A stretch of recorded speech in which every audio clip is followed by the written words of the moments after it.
तर नमस्कार विद्यार्थी मित्रांनो, आज आपण शिकूया प्रोनाउनचे मराठीतून भाषांतर। तर विद्यार्थी मित्रांनो, आय मीन्स मी, यू मीन्स तू किंवा तुम्ही, वी मीन्स आम्ही, दे मीन्स ते, ही मीन्स तो, शी मीन्स ती, इट मीन्स तो ती ते, मी मीन्स मला, यू मीन्स तुला, अस मीन्स आम्हाला, देम मीन्स त्यांना, हिम मीन्स त्याला, हर मीन्स तिला, इट मीन्स तो ती ते,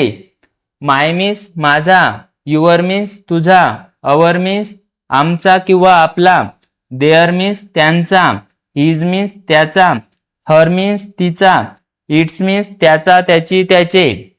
माइन माइन मीन्स माझा, युअर्स मीन्स तुझा, अवर्स मीन्स आमचा आमचा, त्यानंतर देअर्स मीन्स त्यांचा, हिज मीन्स त्याचा, हर मीन्स तिचा। थँक्यू।